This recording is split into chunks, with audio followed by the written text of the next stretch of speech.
Welcome back to the deep dive. Today, we're looking at a specific piece of gear, the A-Neuvideo ANI-0104POE-XT. It's a bit of a mouthful. It is. It's a 1x4 HDMI PoE 4K30Hz CAT6 extender splitter. Right. So our mission today is just to unpack what that actually means and why its features matter if you're putting together a distributed video system. Okay, so the core idea is pretty simple. It takes one HDMI source, think like a media player or computer, and it sends that signal out to 4 different screens. Using standard CT6 network cable, not HDMI cables for the long runs. Exactly. That's the extender splitter over CAT6 part. And maybe surprisingly for some, a key detail right off the bat, it's TAA compliant. TA compliant, that's important for government jobs. Absolutely. Meets Trade Agreements Act requirements. Big deal for federal projects. Okay. And looking at the specs, the big one that catches my eye immediately is the resolution limit. It handles 4K, but only 4K at 30 Hz. Yeah, 4K30 with 4.4.4 color space. There's also HDMI 1.4 and HDCP 1.4 compliant. So that 4K 30, in a world pushing 60 Hz or even higher, that feels like a limitation. Yeah. Is it? Well, it depends on the application. It sounds restrictive, sure.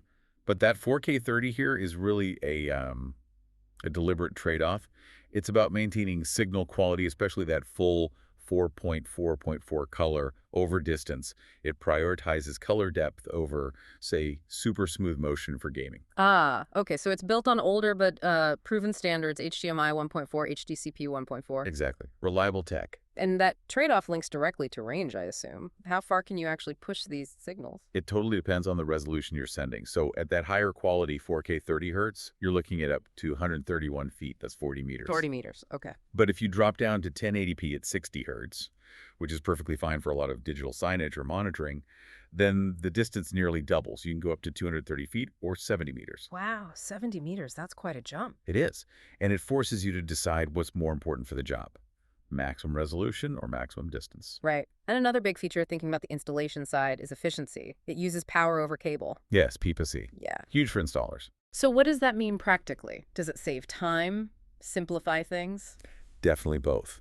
It means the main box, the transmitter unit, sends power down the same TT6 cable to all 4 of the receiver units at the displays. It's a one-way street for power, transmitter to receivers. So you only need one power outlet at the source location, not one at each screen. Exactly. You eliminate the need for 4 separate power supplies at the display ends. That's fewer points of failure, less clutter, and honestly a lot less hassle, especially if screens are mounted high up or in tricky spots. Makes sense. Let's talk connections. What are the ins and outs on the transmitter? Okay, so you've got your main HDMI input, obviously, from your source. Then you have the 4 CK outputs going to the receivers. But importantly, there's also an HDMI loop output right there on the transmitter. Oh, that's useful for a local monitor. Precisely. You can see what you're sending out right there at the rack. Very handy for troubleshooting or just confirmation. Okay. And managing 4 displays, potentially different types of displays from one source, can get tricky with resolution handshakes. How does it handle that?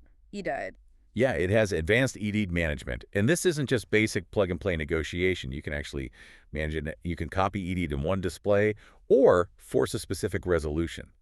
Helps smooth things out when you mix and match screen types. So it prevents that lowest common denominator issue where one odd screen messes it up for all the others? Pretty much, yeah. Good. It gives you control. It also has one-way IR return. One-way IR, meaning you can control the source from the display end? Correct. Point the source device's remote, like your Blu-ray remote, at an IR receiver by the screen, and the command gets sent back to the source device via the SPT6 cable. But only one way. From display back to source, some systems do bidirectional IR. Is that a limitation here? For this kind of 1-to-4 setup, usually for signage or monitoring, the main thing you need is control of the source. Sending commands back from the source end isn't typically critical. Keeping it one way probably simplifies the design, keeps it reliable. Got it. Focus on the core need. And what about audio? Does it pass that through properly? Yes. Since it's HDMI 1.4 spec, it handles robust audio formats. We're talking LPCM 7.1 channel, uncompressed audio, also Dolby True HD, and DTS HD master audio. So you get the full audiovisual signal path. Okay, good. Now, TAA compliance, these features, they often mean a higher price tag. What's the deal commercially? Well, it did have a higher MSRP originally, around $486, but the current price is actually quite a bit lower, around $323. So Mhm. for what it does, especially the TAA compliance and the PSC, it's become pretty cost-effective for these specific longer-run 1 to 4 And needs. warranty. Comes with a solid 3-year limited warranty. Okay, so wrapping this up, the main takeaway here seems to be about targeted design.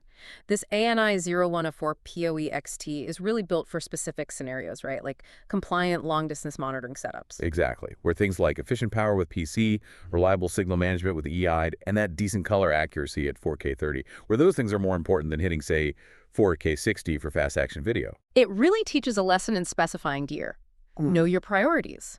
Robustness and distance versus raw speed. Precisely. It forces you to think about the actual use case. So the question for you designing your next system is, what do you really need? Is it a high-speed media hub, or is it a stable, reliable, long-reach infrastructure? Because that choice really defines whether 4K 30 Hz is a bug or a feature.